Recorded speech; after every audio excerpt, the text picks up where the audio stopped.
పాత నిబంధనలో ఉరీము తుమ్మీము ఏంటిదంటే, ఈ ప్రధాన యాజకుడు సంవత్సరానికి ఒకసారి అతి పరిశుద్ధ స్థలానికి గొర్రెపిల్ల రక్తమును పట్టుకొని వెళ్ళినప్పుడు ఒక వస్త్రాన్ని తాను వేసుకొని వెళ్ళాలి. అది ప్రత్యేకంగా దేవుడు మోషే ప్రవక్త ద్వారా దానిని తయారు చేయించాడు ఆయన. అందులో ఛాతి భాగమున ఒక ప్లేట్ ఉంటుంది, దాన్ని ఏఫోద్ అంటారు. దాన్ని ఏమంటారు? ఏఫోద్.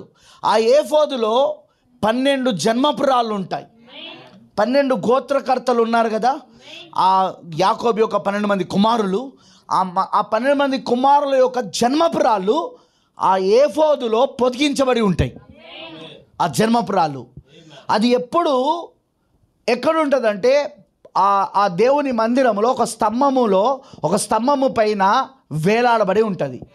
ఎవరికైనా ఏదైనా కల వచ్చినా, ఎవరైనా నేను ప్రవక్తనని చెప్పుకొని యెహోవా ఎలాగో సెలవిస్తున్నాడనే ప్రవచనము తాను చెప్పినా, వాళ్ళు ఏం చేయాలంటే ఆ ఏఫోదు దగ్గరికి, ఆ ఉరీము తుమ్మీము దగ్గరికి, ఆ ప్రధాన యాజకుని వస్త్రం దగ్గరికి వచ్చి వాళ్ళకు వచ్చిన కల కానీ, వాళ్ళు చెప్పే ప్రవచనం కానీ వాళ్ళు చెప్పినప్పుడు నిజంగా అది దేవుని దగ్గర నుండి వచ్చిందైతే, వినండి, నిజంగా అది దేవుని దగ్గర నుండి వచ్చిందైతే ఒక అదృశ్యమైన వెలుగు, కంటికి కనబడని ఒక అదృశ్యమైన వెలుగు, ఇన్విజిబుల్ లైట్ అనమాట. అది వచ్చి ఆ ఏఫోదు పైన పడుతుంది. అప్పుడు ఆ 12 రాళ్ళు ఏవైతే ఉన్నాయో దాంట్లో అవి ప్రతిబింబిస్తాయి, రిఫ్లెక్షన్ అన్నమాట. ఆ వెలుగు ఎప్పుడైతే ఆ లైట్ ఎప్పుడైతే రిఫ్లెక్షన్ అవుతుందో, ప్రతిబింబిస్తుందో, అప్పుడు ఆ ప్రతిబింబము అక్కడ 7 రంగులు కలిగిన వర్షపు ధనుస్సును చూపిస్తుంది.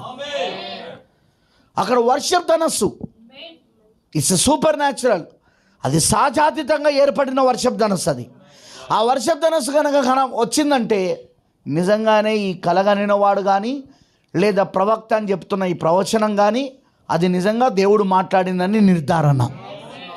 ఒకవేళ కనుక వాళ్ళు చెప్పిన కళ లేక వాళ్ళు చెప్పే ప్రవచనము, ఆ ప్రవక్త చెప్పిన ప్రవచనము అక్కడ ఎలాంటి ఎఫెక్ట్, ఎలాంటి ప్రభావం కనుక ఆ ఏఫోదులో కనబడకపోతే, అంటే ఎలాంటి ఒక సూపర్ న్యాచురల్గా సాజాతీతంగా ఏర్పడే ఆ వర్షపు ధనస్సు, ఆ 7 రంగులు కలిగిన ధనస్సు కనుక అక్కడ కనబడకపోతే అది దేవుడు మాట్లాడినట్టు కాదు. అలాంటి వ్యక్తిని వాళ్ళు రాళ్లతో కొట్టి చంపేస్తారు, అబద్ధ ప్రవచనం చెప్పినందుకు, అబద్ధ కళ చెప్పినందుకు. కొన్నిసార్లు ఏ ప్రవక్త లేకపోయినా, లేకపోతే ఏ కళ రాకపోయినా, ఏదైనా దేవుని చిత్తం తెలుసుకోవడానికి కొన్నిసార్లు ఏం చేస్తారంటే ఆ ఏఫోదు దగ్గరికి వెళ్ళి, ఆ ఉరీము తుమ్మీము దగ్గరికి వెళ్ళి, ప్రభువా నన్ను ఈ యుద్ధానికి వెళ్ళమంటావా వద్దంటావా? ఒకవేళ వెళ్ళమంటే, ప్రభువా నాకు ఇప్పుడు నువ్వు నాతో మాట్లాడు. ఎలా మాట్లాడతాడు? ఒక అదృశ్యమైన వెలుగొచ్చి ఆ ఏఫోదు పైన పడినప్పుడు, ఆ 12 జన్మపురాల పైన పడినప్పుడు, అమేనంటారా? అది ప్రతిబింబం ఇచ్చినప్పుడు, రిఫ్లెక్షన్ వచ్చినప్పుడు, 7 రంగులతో కూడిన వర్షపు ధనస్సు అక్కడ కనబడినప్పుడు అది దేవుడు మాట్లాడాడని అర్థం. ఒకవేళ వెళ్ళాలి అని దేవుడు అని అనుకుంటే, ప్రభు నన్ను వెళ్ళమంటావా అని అడుగుతాడు. అక్కడ రిఫ్లెక్షన్ వచ్చిందనుకో, అక్కడ ప్రతిబింబం వచ్చిందనుకో, ఆ వర్షపు ధనస్సు వచ్చిందనుకో, దేవుడు వెళ్ళమని అర్థం. అక్కడ వింటున్నారని అన్నది.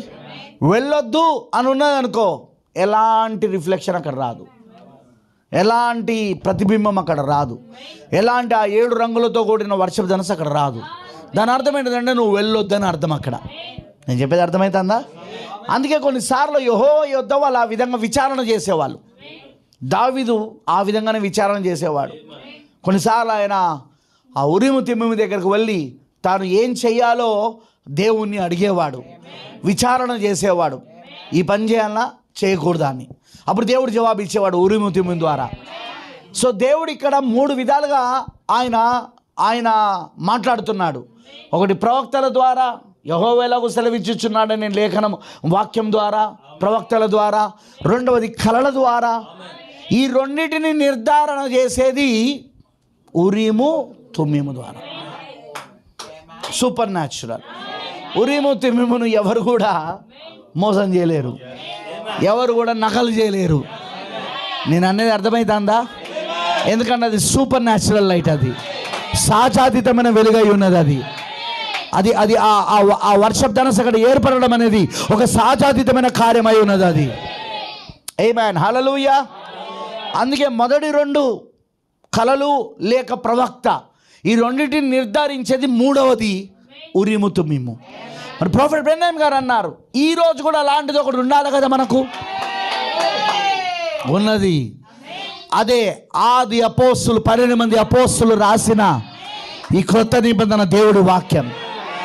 ఎవరి ప్రవచనమైనా, ఎవరి సిద్ధాంతమైనా, ఎవరి బోధ అయినా, ఎవరి కళ అయినా అది ఖచ్చితంగా ఈ 12 మంది అపోస్తులు రాసిన కొత్త నిబంధన బైబిల్తో అది కలవాల్సిందే అన్నాడు ఆయన. నాకు కళ వచ్చేసింది, నాకు దర్శనం వచ్చేసింది, నాకు దేవుడు దర్శనం ఇచ్చాడు, నాకు కళ ఇచ్చేసాడు, నాకు దేవుడు నాకు అది ఇచ్చాడు, ఇది ఇచ్చాడు, దేవుని వాక్యం నాకు ప్రత్యక్షమైంది, దేవుడి వాక్యం నాకు ఇలా వినబడింది, స్వరం నాకు ఇలా వినబడింది. ఓకే, అవన్నీ నేను నమ్ముతానా? ఈ రాత్రి నేను చెప్తున్నా, అవన్నీ నేను నమ్ముతానా? కానీ అది లేఖనంతో సరిపోవాలా, అది వాక్యముతో సరిపోవాలి, అది ఉరీము తుమ్మీముతో సరిపోవాలి, అది ఆది అపోస్తుల యొక్క లేఖన వెలుగుతో సరిపోవాలా, వారు బోధించిన బోధతో అది సరిపోవాలా.